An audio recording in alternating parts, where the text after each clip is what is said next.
오늘 말씀을 통해서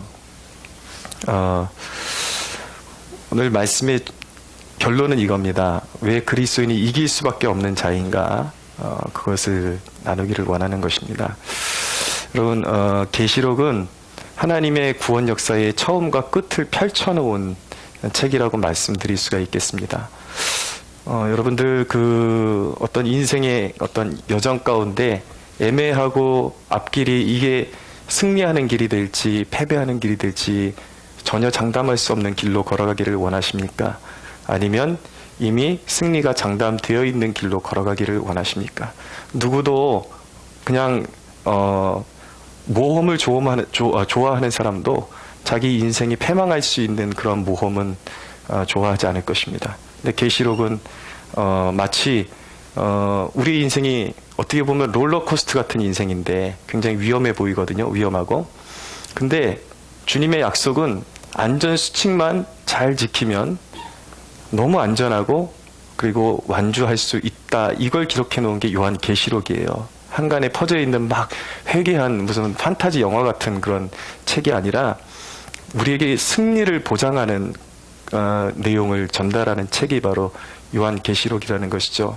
이전에 제가 어떤 뉴스에서 이 롤러코스터가 어지간해서는 사고가 안 나거든요. 근데 어떤 직원이었던 것 같아요. 정확히 기사가 지금 잘 기억이 안 나는데 술을 마시고서 거기 혼자 그 기계를 작동시켜가지고 안전벨트도 안 하고 그냥 롤러코스터를 타고 위에서 떨어져서 그냥 바로 직사하는 그러한 참혹한 사고가 벌어진 적이 있었는데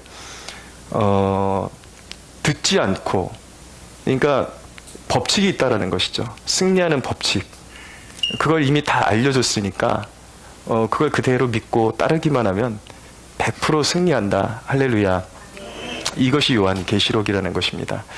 요한계시록을 그 가장 흔하게 해석하는 해석법이 있고 가장 보편적으로 퍼져 있는 해석법이 있습니다.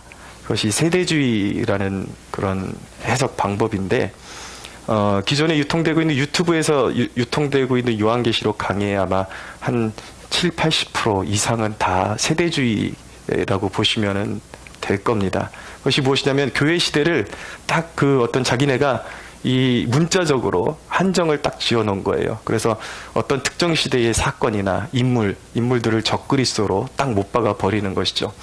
우리가 어떤 인물을 평가할 때 적그리스도적인 인물이다 라고 평가하는 것과 그 사람이 이 요한계시록 끝에 나오는 바로 그 적그리스도라고 표현하는 것은 하늘과 땅 차이만큼 큰 차이가 있습니다. 그러니까 우리가 이 시대에 보고 있는 인물들, 하나님을 대적하는 인물들은 적그리스도적인 인물이지 마지막 시대의 이 요한계시록의 이제 대미를 장식할 하나님을 대적하는 적그리스도는 아직은 아니다라는 것을 여러분들 아셔야 됩니다. 언젠간 분명히 나타나겠죠. 근데 그 시대의 징조가 분명히 있을 거예요.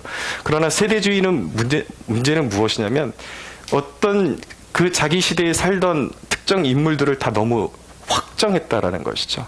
심지어는 나폴레옹 시대에는 나폴레옹이 적그리스도다. 그 다음에 히틀러, 스탈린 이런 식으로 갔는데 이게 왜 문제가 되냐면 그들은 그들이 적그리스도라고 딱 못 박는 그 사람을 기점으로 해서 이제 대환란의 기점으로 삼고 주님 오실 날을 계산을 하기 때문에 향후 몇 년 안에 주님 오신다. 이런 식으로 되기 때문에 세대주의가 문제가 되는 것입니다. 그래서 결국은 어떻게 됐는가? 각 시대마다 그 자신들이 적그리스도라고 예견했던 인물들이 지나갈 때마다 자신들의 예견이 계속 비껴나가니까 이게 이제 그 신앙적인 패단을 계속 가져오는 것입니다. 왜냐하면 그 사람들의 신앙의 포커스는 일상에서 주 앞에서 깨어있는데 포커스가 있는 것이 아니라 어떤 시점을 맞춰갖고 신앙생활을 하기 때문에 자신들의 어떤 예상이 빗나가 버리면 신앙이 송두리째 흔들려 버리는 그러한 패단이 주어지게 되는 것이죠. 그래서 세대주의는 이 요한계시록을 이제 그 이야기할 때에 딱 문자적으로 그 시간 순서대로 되어 있다라고 그렇게 주장을 하는데 사실은 요한계시록은 시간 순서로 되어 있지 않습니다. 1장에서 11장까지는 눈에 보이는 가시적인 세계의 그런 어떤 그 영적인 그런 어떤 싸움들, 분투들 이런 것들이 이제 계시가 되어 있는데 12장에 보면은, 그러니까 8장, 특별히 8장, 9장, 10장에는 이 최후의 그런 이 지상에 불순종하는 세력들에게 임할 심판에 대해서 이제 말씀하고 있단 말이에요. 인이 떼어지고 나팔이 불리고 이러면서. 근데 12장에는 그러다가 시간 순서대로 가는 것이 아니라 다시 그리스도의 성육신으로 초기로 다시 돌아가 버립니다. 그래서 이게 시간 순서로 결코 돼 있는 것도 아니고 다 문자적으로만 해석할 수 있는 것도 아니고 상징적인 해석들이 여기에 함께 있다. 그래서 이 요한계시록은 사실은 시공간이 초대교회 당시 현재를 의미했다가 다시 종말의 때로 갔다가 또 이 영적인 세계를 의미했다가 문자적인 세계로 왔다 갔다 하는 그런 초월성이 있단 말이에요.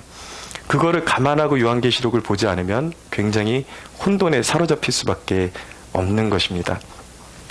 근데 이게 왜 중요하냐면 요한계시록을 잘못 해석할 때마다 이 신앙세계에 굉장히 패단이 있기 때문이에요. 개인적인 신앙의 패단. 이 세대주의 안에서 모든 거의 종말론 이단들이 다 파생이 됐거든요. 이 지나치게 666을 강조하는, 이전에 제가 어렸을 때는 바코드가 666이다 그랬던 부류들이 있었고, 지금 이제 그 베리칩이 666이다 그러면서 그 바꿔가면서 이렇게 나타나는데, 그들의 특징은 무엇이냐면, 제가 어렸을 때는 이장님이라는 사람이 이제 그 바코드가 666이라 그러면서 이제 주님이 곧 하늘에 강림하신다. 그래서 공동체를 이루어서 산으로 도망갔단 말이에요. 산으로 도망가서 공동체를 이루고 살았는데 결국은 그 모든 것이 그냥 지나가고 말았죠. 그러니까 어떻게 됩니까? 그런 시한부 종말론의 가장 큰 패단은 믿지 않는 이들로 하여금 교회에 대한 신임을 땅바닥에 떨어뜨린다라는 것입니다. 지나치게 무리하게 해석해가지고 결국은 교회의 그 말씀의 권위를 땅에 떨어뜨려 버리는 그러한 이제 실수를 우를 범하게 되는 것이죠. 그럼 요한계시록은 어떤 책이냐? 최근에 그 이정훈 교수님 강의를 하나 듣게 되었는데, 거기 보면은 영국의 한 교회에 대한 이야기를 하시는 것을 듣게 됩니다. Great Priors Church라는 이제 그 한 교회에 대해서 이야기를 하시는데, 이 교회가 왜 유명한가? 이전에 언약도들이 거기에 갇혀있던 감옥으로 쓰던 교회라는 거예요. 근데 이 감옥의 특징은, 보통 감옥은 사방으로 다 막혀 있어야 되는데 못 나가게 도망갈 수 있는 구조로 돼 있다라는 것입니다. 너희들이 살고 싶으면 가라. 근데 언약도들이 가지를 않습니다. 뻥 뚫려 있는데도. 왜냐하면 그것을 넘어간다라는 것이 그들의 양심에는 어떤 그런 신념과 직결이 되냐면, 그리스도를 부인하는 것과 직결이 되기 때문에 넘어가지를 않는 거예요. 난 여기서 죽겠다. 그리스도의 이름을 위해서 죽겠다. 어떻게 언약도들, 청교도들이 그 시기, 자신들의 시기 가운데 그런 결단을 하고 죽기로 결단을 할 수가 있는가? 그것이 바로 이 계시록을 올바로 바라볼 수 있는, 올바른 관점에서 바라볼 수 있는 데서 그런 용기가 생기는 것입니다. 계시록이 말씀하고 있는 것이 무엇인가? 전체 내용은 무엇인가? 교회가 지금 현재 싸우고 있는, 현재 각 시대에나 언제나 현재 싸우고 있는 교회의 싸움과 그 배후의 역사하는 영적인 세력에 대해서 말해주고 있고, 결국은 교회가 최후 승리를 거둘 것이다. 할렐루야. 교회는 결코 패배하지 않는다. 이것을 한눈에 보게끔 펼쳐놓는 것이 계시록이기 때문에 언약도들은 절대, 왜냐하면 여기서 믿음을 배반한다라는 것이 무슨 의미인지 알고 있고, 내가 여기서 죽어도 죽지 않는다라는 것, 결국은 승리한다라는 것, 그들은 그것을 알았기 때문에 죽기를 마다하지 않는 용기를 가질 수가 있었던 것입니다. 그것이 계시록의 전체 이제 그림인 것이죠. 자, 오늘 4절을 보십시오.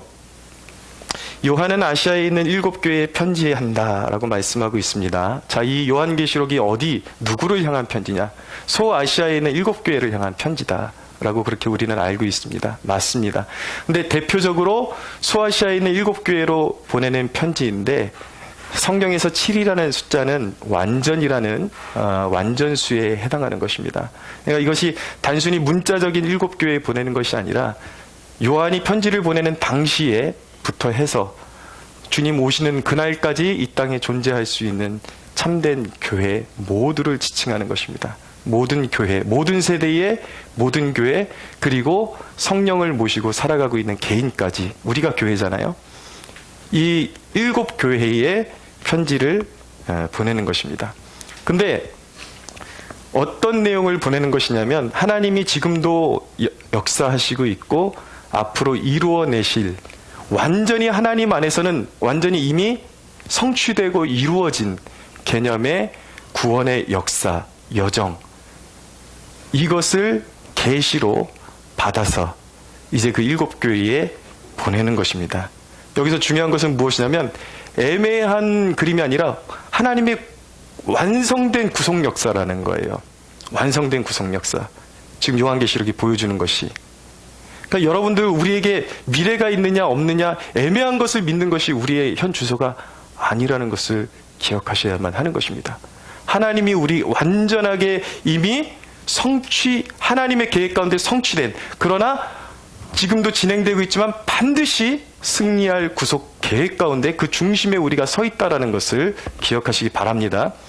근데 그 구속의 완성을 누구를 통해서 완성하시느냐, 누가 중심이냐, 이것이 굉장히 중요합니다. 계시록은 누구의 책인가, 누구에 관한 책인가, 누구를 통해서 그 구속 역사가 완성되어지는가, 예수 그리스도를 통해서 이루어지고 완성된다. 할렐루야. 여러분, 요한계시록 지금 오늘 1장 4절에서 8절까지만 강해하는 걸 잘 들어도요, 평생 이단에 빠질 일이 없습니다. 사실 요한계시록을 이단들이 응용하는 건 자살 행위를 하는 것과 마찬가지예요. 여기 뭐 안상홍이니 이만희니 이런 쭈구렁탱이들이 파고 들어와가지고 내가 신이네, 그럴 틈이 없어요. 완전히 봉쇄되어 있어요. 예수 그리스도, 그분 안에서 지금 진행되고 있고 구원이 그분 안에서 완성된다. 이것이 너무 명확하게 나와 있는데 어딜 감히 인간 나부랭이가 내가 신이니 그러고 있냐고요. 말도 안 되는 것이죠. 그러니까 우리 그리스도인들이 요한계시록을 조금만 잘 이해해도 사실은 그런 이단, 말도 안 되는 이단에 빠질 일이 없는데 너무 안타까운 것입니다. 이걸 너무 잘못 해석하고 잘못 알고 있으니까. 여러분, 예수 그리스도는 누구십니까? 첫째로 구원의 시작이십니다. 여러분, 오늘 5절을 보십시오. 또 충성된 증인으로 죽은 자들 가운데서 먼저 나시고 라고 말씀하고 있습니다. 자, 우리가 먼저 알아야 되는 거, 구원의 주체는 누구이십니까? 성삼위 하나님이십니다. 아버지 하나님이 최고의 구원의 정점의 주체자이십니다. 믿으십시오. 아버지 하나님이 죄인들을 불쌍히 여기사 구원을 계획하셨어요. 성자 하나님이 십자가에 달리사 순종하셔서 구속의 역사를 이루시고, 여기 보면은 4절에 보십시오. 4절 보면은 끝에 보면 그의 보좌 앞에 있는 7영과, 이게 워낙 상징적인 그런 언어로 되어 있기 때문에 계시록이 굉장히 오해가 많습니다. 여기서 7영은 어떤 영을 의미하는 것인가? 바로 스가랴서 4장 10절에 있는 내용이 여기 응용이 된 것입니다. 무엇이냐면 성령의 완전하신 사역을 의미할 때 7영이다, 이렇게 하는 것입니다. 온 땅을 두루 감찰하시는 7영, 7눈, 누구를 얘기하는 거예요? 성령이 7분이 계시다라는 것을 이야기하는 것이 아니라 7교회에 지금 편지를 보내고 있는데 그 7교회를 불꽃 같은 눈동자로 감찰하시며 그 교회의 거룩성을 간파하고 계시는 그분, 사역을 이루시고 교회를 주장하시는 그분이 누구신가? 성령 하나님이시다. 할렐루야. 근데 먼저 보니까 예수 그리스도에 대해서 충성된 증인으로 죽은 자들 가운데서 먼저 나셨다라고 그렇게 강조하고 있습니다. 예수 그리스도에 대해서 증거하는데 가장 첫 번째 강조하는 것이 무엇이냐? 오늘 요한계시록에서만큼은 십자가가 먼저 오는 것이 아니라 부활이 먼저 오는 것입니다. 부활하신 예수 그리스도. 고린도전서 15장 20절에 죽은 자들의 첫 열매, 살아나신 첫 열매. 여러분, 왜 이것이 중요하죠? 왜 이것이 가장 앞에 와야 되는 것이죠? 여러분, 인류의 어두움은 무엇입니까? 죽음의 문제인 것입니다. 일주일에 이렇게 한 번씩 목요일마다 제가 캠퍼스 전도 나가는데 교회 다니시냐고 우리 학생들한테 예수 믿냐고 물어보면 아주 세상에서 가장 쓴 음식을 먹은 표정으로 홀대를 하거든요. 근데 이 사실을 알아야 돼요. 인생이 그 젊음도 오래가지 못한다 라는 것을 알아야 됩니다. 죽음이라는 것, 여러분 성경의 그 언어가 굉장한 함축적인 의미를 가지고 있다는 것을 아셔야 됩니다. 여러분 하나님이 말씀으로 천지를 창조하셨다라는 게 글자 한 글자로 딱 끝나버리니까, 문맥 하나로 끝나버리니까 아, 하나님이 그냥 창조하셨구나. 그런데 여러분 저는 이렇게 담대하지를 못해서 큰 건물 앞에 가면 이렇게 숨이 이렇게 벅차지고, 큰 산이나 이런 데 가면 막 이렇게 숨 차지고 뭐 압도되는 거 있잖아요. 큰 산에만 가도 압도되는 그런 게 있는데, 하나님이 천지를 창조하셨다라는 게 성경이 이 함축적인 의미를 실제적인 영상으로 풀었을 때는 인간이 감당할 수 없는 영상이 연출이 되는 것입니다. 그렇죠? 죽음이라는 게 여러분, 사람들이, 우리 젊은이들이 얼마나 우습게 여기고 인생에 생각해보지 않는 심판이라는 것, 이게 여러분, 이건 정말 사시나무 떨듯이 떨릴 수밖에 없는 주제라는 것을 이 땅을 살아가는 사람들이 깨달아야 하는 것이죠. 심판은 장난이 아닌 것입니다. 죄인들이 가는 것, 죽음의 문제거든요. 왜 부활이 처음에 와야 되는 것입니까? 구원자의 첫 번째 조건은 무엇입니까? 아무리 자기가 내가 너를 위해서 대신 죽었니? 네, 당신을 위해서 내가 대신 죽어줄 수 있네. 그런다고 구원자가 될 수 있는 것이 아니에요. 구원자가 될 수 있는 조건은 하나예요. 죽음을 이겨야 하는 것입니다. 할렐루야. 누가 이겼습니까? 예수 그리스도만이 죽음의 권세를 이기시고 죽은 지 사흘 만에 부활하시고 이기셨습니다. 야, 이런 위대한 진리 앞에서 아멘. 참 할렐루야. 네. 그러니까 히브리서 2장 10절에는 예수 그리스도로 말미암아, 그 부활이 아니면은 구원이 성취될 수 없기 때문에 부활이 사실은 구원의 참 근거가 될 수 있는 것이죠. 그러니까 히브리서는 예수 그리스도를 구원의 창시자다. 부활이 있었기 때문에, 그분이 부활하셨기 때문에 구원자로서의 자격을 갖추실 수 있었다라는 것입니다. 그리스도는 누구십니까? 오늘 말씀해 보니까 5절 보니까 땅의 임금들의 머리가 되신 예수 그리스도로 말미암아. 빌라도가 그분에게 질문했을 때에 예수님께서 말씀하셨습니다. 이 땅은, 내 나라는 이 땅에 속한 것이 아니다 라고 말씀하셨어요. 내가 명령만 내리면 사실은 12군단도 더 되는 천사들이 와서 나를 도울 수도 있다. 여러분, 그런데 예수 그리스도를 십자가에 내어준 빌라도조차도 그리스도의 말씀 한마디에, 그리스도는 누구신가? 세상 권세를 땅에 떨어뜨리기도 하시고 높이시기도 하시는, 세우기도 하시고, 이분이 바로 예수 그리스도이십니다. 할렐루야. 근데 그분이 그런 분이라는 것을 부활로 확증하셨다라는 거예요. 아닌데 승적하셨다라는 것이 아니라, 그분은 원래 태초 이전부터 스스로 계신 하나님이셨고, 그런데 부활을 통해서 그분이 하나님이시고, 그분의 말씀으로 세상 권세를 땅에 떨어뜨리기도 하시고 높이시는 하나님이시라는 것을 세상 모든 족속들 앞에서 확증하셨다라는 것입니다. 여기서 우리 인생의 고민이 좀 있어야 돼요. 세상의 왕들을 세우시고 낮추시고 한 개인의 인생을 높이시고 낮추시는 그 주재권이 누구에게 있습니까? 그리스도께 있어요. 근데 우리는 누구에게 잘 보이려고 합니까? 솔직해지자고요. 말씀에 봐서 솔직해져야 돼요. 대개의 사람들은 세상 앞에 비굴하게 굴복합니다. 세상에게 잘 보이려고 합니다. 오늘날 교회 청년 사역이 되지를 않습니다. 특별히 지금 큰 교회들은 탄성으로 이렇게 굴러가는 교회들 외에는 청년 사역이 잘 되지를 않습니다. 선교단체도 거의 다 죽어갑니다. 이유가 무엇인가? 세상에 뒤지면 안 된다라는 거예요. 스펙을 쫓아가야 되는 거죠. 그래야지 세상에 뒤처지지 않을 수 있다라는 거예요. 그런데 여러분, 그렇게 해서 그들이 얻는 것이 무엇입니까? 그들이 그렇게 해서 얻어진 그러한 성취를 통해서 한 가정이, 한 민족이 더 앞으로 나아가고 있나요? 오늘날처럼 세상이 저속해지고 젊은이들이 꿈을 잃고 방향성을 잃고 오히려 그렇게 경쟁사회 속에 살아가는데 취업난은 더 심해지고 있습니다. 왜 스스로를 그렇게 경쟁사회 속에서 못 살게 구는 것이죠? 경쟁하지 말라는 얘기가 아니에요. 그 경쟁을 진짜 이길 수 있는 길이 누구에게 있는가? 세상 권세도 높이시고 낮추시는 분이 그리스도신데 왜 세상에게 아부하면서 살아가려고 하는 것인가? 누구에게 가장 뜻을 정하고 누구의 뜻을 따르는 것이 가장 확실한 인생을 살아가는 지혜인가? 그것을 생각할 수 있어야 된다는 것이죠. 세상은 여러분들을 높여주는 것 같지만 그건 진짜 높여주는 것이 아니에요. 여러분들의 인생의 차후를 책임져 주지 않아요.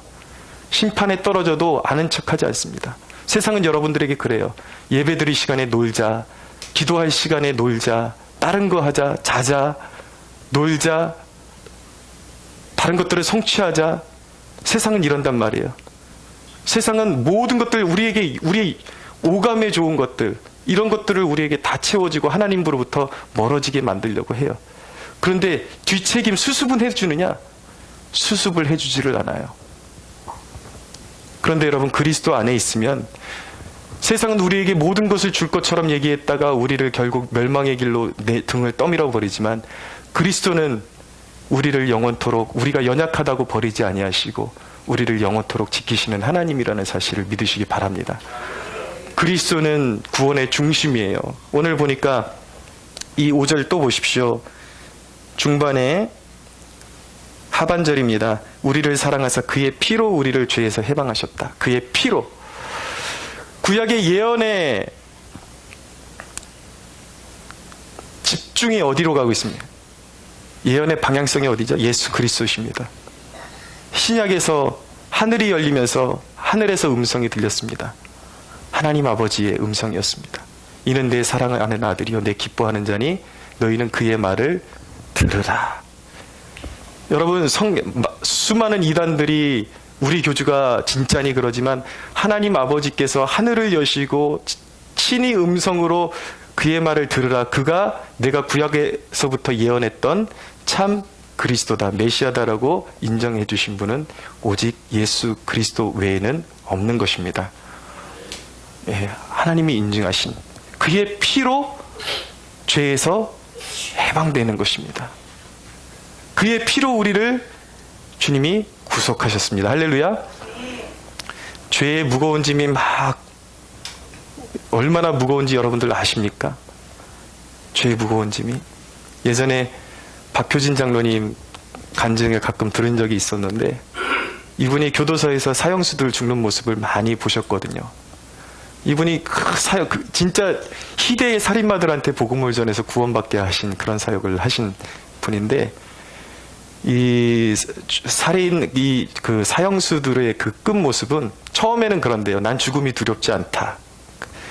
난 그런 거 우습다라는 식으로 이제 들어오는데 막상 사형 집행 날이 되면 하나같이 보이는 게 얼굴이 시커멓게 죽어버리고 사시나무 떨듯이 떨고 죽음 앞에서 그리고 저주를 막 하고 그리고 오줌을 싸고 너무 무서우니까 그러다가 그냥 처참한 모습으로 죽어버리는 거예요. 그런데 극악한 사형수였는데 복음을 듣고 진짜 성령 받은 이 죄수들은 얼굴이 환해가지고 정말 얼굴빛이 너무 달라도 다르다라는 것이죠. 그들은 자기가 지은 그 극악한 죄 때문에 이 땅에서 죄값을 치러야 되지만 이미 영원토록 치러야 되는 죄값은 그리스도의 보혈로 말미암아 사함을 받은 것입니다. 할렐루야. 그러니까 너무 가벼운 거예요. 여러분들 그리스도 앞에서 이 죄사함의 기쁨을 여러분들 경험해 보신 적 있습니까? 마음의 무거운 짐이 확 떠나가는 느낌.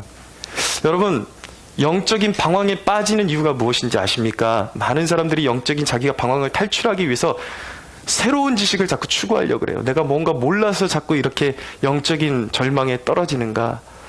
근데 주소를 잘못 찾은 거예요. 여러분, 신앙의 문제는 뿌리의 문제인 것입니다.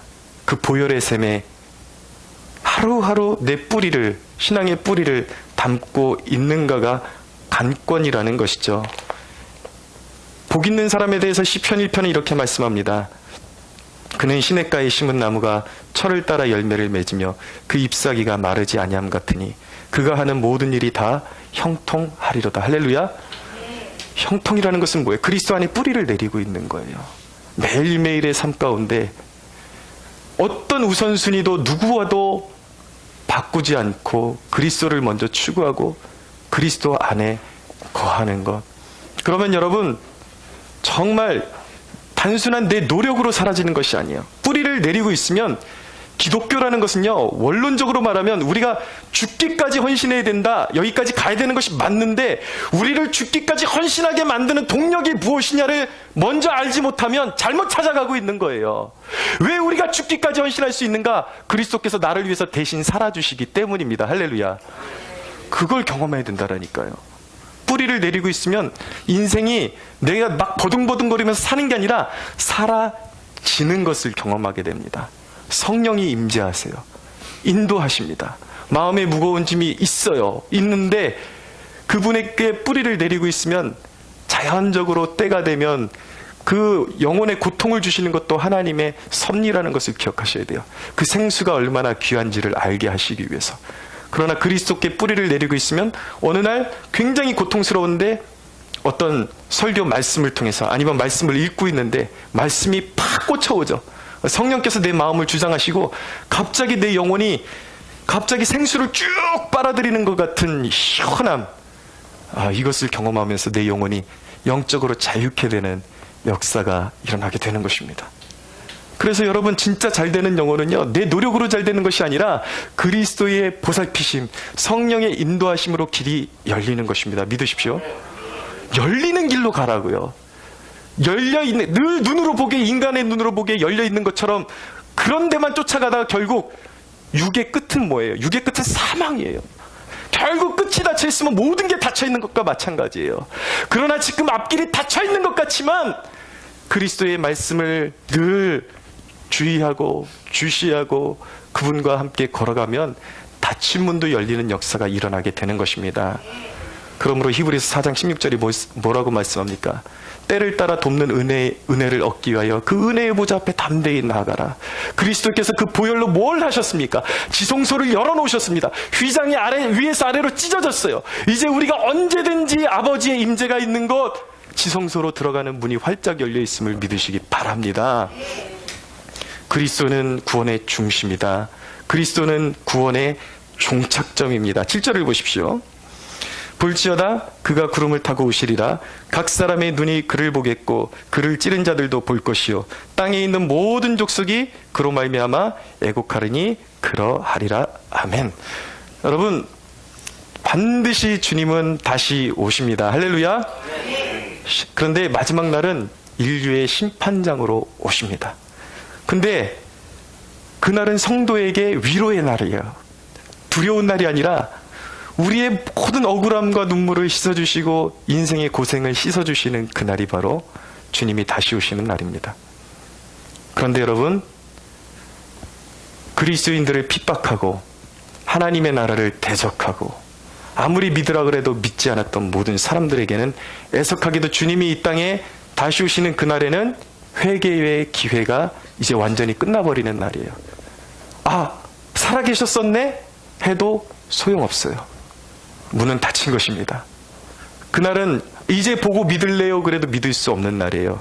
그래서 모든 땅이 어떻게 됩니까? 모든 족속이 그로 말미암아 애곡할 것이다 라는 것입니다. 그리스도는 구원의 종착점이에요. 근데 오늘 본문을 통해서 진짜 포커스는 무엇인가? 우리 그리스도인들에게 첫째 포커스는 무엇이냐면 예수 그리스도가 구원을 완전히 이루신다. 할렐루야. 첫째 포커스, 그분에게 실패가 없습니다. 두 번째 포커스는 무엇이냐면 우리, 잘 들으셔야 돼요. 우리, 진정한 예수 안에 있는 우리도 결코 구원에 실패하지 않는다. 할렐루야.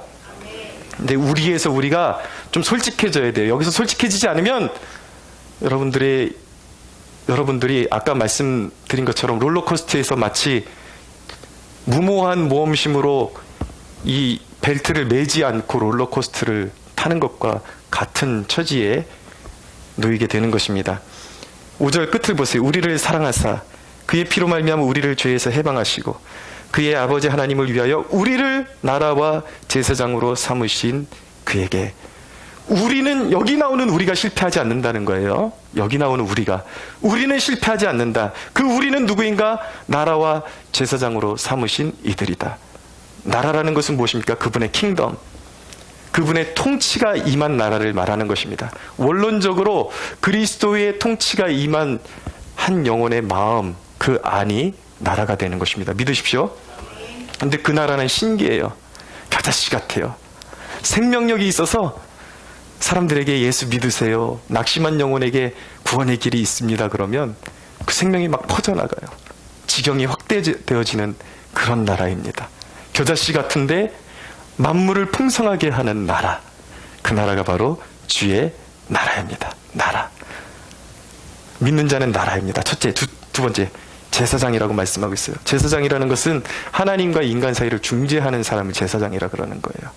그리스도께서는 자기를 피 흘려서 죄인들에게 내어주심으로 말미암아 풍성한 생명을 죄인들에게 나누어 주시는 사명을 감당했습니다. 우리 그리스도인들의 사명이 그거라는 거예요. 중보적인 사명이 있다라는 거예요.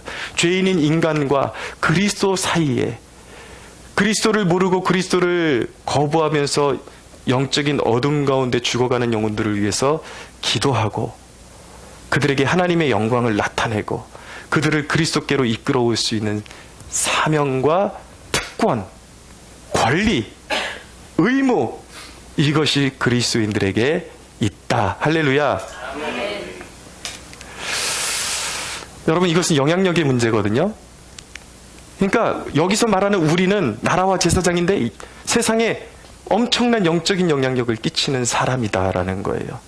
예를 들어서 다니엘이라는 인물을 보시자고요. 이 다니엘을 다니엘서 6장 3절에 보면은 그 당시에 함께했던 모든 고관들 가운데 가장 탁월했다라고 말씀하고 있습니다. 다니엘은 포로 신분으로 바벨론에 잡혀온 사람이었어요. 우상의 나라에서 가장 위대한 영향력을 끼쳤던 사람이었습니다. 하나님의 영광을 나타냈던 사람. 자기 말 한마디면 사람 목숨을 그냥 파리 목숨처럼 죽일 수 있는 느부갓네살 왕에게도 담대히 하나님의 말씀으로 조언을 했어요. 한 번은 느부갓네살 왕이 이 모든 천지 만물을 내 힘으로 내가 장악했다라고 그러니까 다니엘이 예언을 해주죠. 꿈을 해석해주면서, 왕이여, 당신이 아니라 하나님이 권세를 높이기도 하고 낮추시기도 한다는 것을 당신이 알게 되실 것입니다 라고 말씀했더니 어떻게 됩니까? 느부갓네살 왕에게서 총명이 떠나가요. 소처럼 풀을 뜯고 완전히 짐승처럼 그렇게 7년을 살다가 깨닫고 나서 총명이 돌아왔어요. 은혜 가운데. 그러면서 뭐라 그러냐면 다니엘의 하나님을 찬양한다고. 알고 보니까 나는 피조물이고 다니엘의 하나님만이 영원하신 하나님이요 진정한 지혜의 하나님이시다라는 것을 그가 선언했던 것입니다. 할렐루야. 믿지 않는 왕까지도 다니엘의 그 말 한마디에 그 운명이 왔다 갔다 할 정도로 포로 신분으로 잡혀온 사람이었는데, 그러나 그 나라에는 다니엘만큼 총명한 사람이 없었다라는 것입니다. 다니엘의 이 탁월함, 이것은 영적인 영향력이에요. 어디서 왔는가? 다니엘서는 분명히 말씀하고 있습니다. 학문에도 다니엘이 뛰어났지만 다니엘의 그 모든 학문 위에 그를 탁월하게 만들었던 그 한 가지가 무엇인가? 그것이 바로 경건이라는 거예요. 하루에 3번씩 예루살렘을 향해서 세상 사람들이 죽인다 할지라도 타협하지 않고 이스라엘의 하나님 예루살렘을 향해서, 오늘날로 말하면 그리스도의 임재 가운데 지성소로 들어가서 매일매일 그분의 임재를 구하며 주와 함께 동행하는 삶을 살았다라는 것입니다. 할렐루야. 세상에 끼칠 수 있는 영향력, 우리 그리스도인들이 가질 수 있는 영향력, 이것은 영적인 영향력인데 아까도 말씀드린 것처럼 오늘날 그리스도인들이 세상의 뒷공무니를 쫓아가고 있어요. 그러니 여러분, 세상하고 이겨서 싸울 수가 있어요? 세상이 오히려 똑똑하고 지혜롭지? 그리스도인들의 탁월함은 그런 데서 나오는 것이 아니라 영적인 영향력이에요. 영적인 지혜라는 것입니다. 할렐루야. 여러분, 말씀을 이제 정리하는 쪽으로 가겠습니다. 이 요한계시록의 이 구조가요, 잘 알게 되면 우리에게 영적 이해를 엄청나게 비상하게 도와줍니다. 1장에서 11장까지는 현실 세계에서, 물론 영적인 세계에서 일어나는 일인데 현실 세계에서의 분투를 담고 있어요. 하나님의 나라를 대적하는 세력들에 대한, 그리고 그 세력들에 대한 심판이 부어지고 눈에 보이고 가시적인 그런 이제 무슨 땅의 3분의 1이 어떻게 되고 막 이런 식으로 이제 가시적인 세계에 대한 내용을 담고 있거든요. 가시적인 세계의 분투, 그리고 그 심판, 이런 것들이 11장까지의 내용이에요. 12장에 가면 그 가시적인 내용 그 배후에 12장 이후의 내용이 무엇이냐면 심화되는 거예요. 이제 심화시키는 거예요, 사건을. 11장까지의 그 눈으로 보이는 세계에서 벌어지고 있는 그 분투 이면에 어떤 영적인 싸움이 벌어지고 있는지를 더 심화시켜서 보여주는 것입니다. 용이 있고 짐승이 있어요. 하나님 나라를 대적하는 악한 사단의 세력들, 귀신의 세력들이 있는 것입니다. 이것을 보면요, 이 구도를 보면 내 개인에게 지금 일어나고 있는 핍박, 어려운 일들에 대한 해석이 주어지는 거예요. 이 민족이 겉으로 보기엔 이렇게 혼란하고, 왜 이렇게 거짓말이 난무하고, 왜 이렇게 사람들이 눈에 보이는 뻔한 거짓말에도 속아 넘어가고 있는가 이해가 가지 않지만 계시록을 보면 이 시대를 이해할 수가 있게 되는 거예요. 12장 이후에 보면 사람들을 거짓된 것에 묶어놓는 귀신의 세력들, 악의 세력들, 짐승이 있다라는 것이죠. 근데 이 계시록은 우리 그리스도인들에게 놀라운 위로를 줍니다. 우리가 누구예요? 여기 지금 사도 요한이 말하는 우리는 교회를 얘기하는 거예요. 우리는 반드시 이긴다. 할렐루야. 이것이 요한계시록의 결론이란 말이에요. 여러분, 사도 바울을 보십시오. 사도 바울은 위대한 사도이기 때문에 모든 것이 탁월했는가? 그가 그의 입술로 고백했습니다. 내게도 사탄의 사자가 있다. 사람들이 보면 뭔가 혐오스러워할 만한 질병이 그에게 있었던 거예요. 육체의 가시, 사단의 사자가 있다. 자기 입으로 말한 거예요. 그리고 위대한 사도가 뻑하면 돌로 맞고 감옥에 갇힙니다. 아무것도 할 수 없는. 그것이 보여주는 것이 뭐예요? 우리 그리스도인들의 실존을 보여주는 거예요. 영적으로 탁월해야 될 것 같은데 맨날 당하는 일이 병 때문에 골골골골거리고, 갇히고 매맞고 이런 일이라는 말이죠. 근데 여러분, 사도 바울이 세상이 굽히지 않을 수 있었던 이유는 무엇입니까? 요한계시록의 결말을 알고 있었던 거예요. 용과 사단은 패배한다. 할렐루야. 그리고 영적인 세계가 눈에 보이는 세계를 움직인다라는 것을 바울이 알았던 거예요. 그래서 여기서 부각되는 것이 무엇입니까? 또다시 말씀드리지만 경건이 부각되는 거예요. 기도. 손발이 묶여있고 질병으로 아무것도 할 수 없는 상황 가운데서도 기도하면 세상은 움직인다. 할렐루야.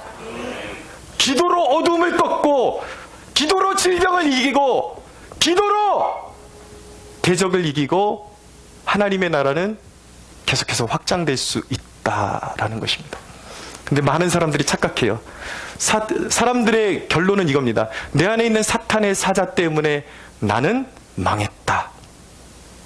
오늘 지난주 수요일부터 해서 제가 몸이 굉장히 안 좋습니다. 계속 골골하고, 지금 여기 예배 드리기 전까지만 해도 계속 속이 막 울렁울렁거리고 머리가 아프고, 막 오늘 예배 드릴 수 있을까 계속 걱정하고 하나님 앞에 기도했는데, 제가 이 요한계시록이 얼마나 큰 위로가 됐는지. 나는 못해도 하나님은 하신다. 할렐루야. 그거라는 것이죠. 많은 사람들이 사탄에게 지금 매여있는 그것 때문에, 그것이 건강일 수도 있고 물질적인 것일 수도 있고 가정의 문제일 수도 있어요. 그것 때문에 나는 망했다. 그것 때문에 나는 안 된다. 근데 요한계시록은 뭐예요? 보여주는 것은 원래 세상은 그런 거야. 사탄이, 세상의 소유권을 임시적으로 사탄이 소유하고 있어. 그래서 성도들을 집요하게 괴롭힌다. 그런데 아무것도 할 수 없지만 요한계시록은 성도들의 기도가 향처럼 천사의 손에 받들어져서 하나님의 손에 올라간다라는 것입니다. 하나님이 그 향을 맡으시고 세상을 심판하십니다. 할렐루야. 근데 여러분, 이 고난과 핍박과 역경 가운데서도 나라와 제사장의 역할을 감당하기 위해서 어떤 핍박도 어떤 고난도 감내하기로 결단한 사람들이 바로 누구예요? 오늘 사도 요한이 말하는 우리라는 것이죠. 그리스도 안에서 여러분들 묻는 거예요, 오늘. 당신은 이 우리 안에 있는가? 사도 바울이 말하는 우리 안에 있는가? 여러분, 그러나 혼란을 겪으시면 안 돼요. 여러분들이 심중으로 중심의 예수 그리스도가 진정으로 여러분들의 왕이시라고 고백할 수 있다면 여러분들이 사도 요한이 얘기하는 우리임을 믿으십시오. 그런데 문제는 무엇이냐면 속고 있다라는 거예요. 많은 그리스도인들이 현실 세계로 들어가면 혼미해져요. 자꾸 세상을 따라가야 될 것 같아. 세상이 너무 급박하게 만들어 나를. 속고 있는 것이죠. 어떻게 해야 될 거예요? 믿음의 세계라는 것은요, 그냥 딸려가면은 그냥 세상 하다 보면은 멸망인 거예요. 지옥인 거예요. 성경은요, 우리 믿음의 진실성을 늘 입증하라고 말씀하고 있어요.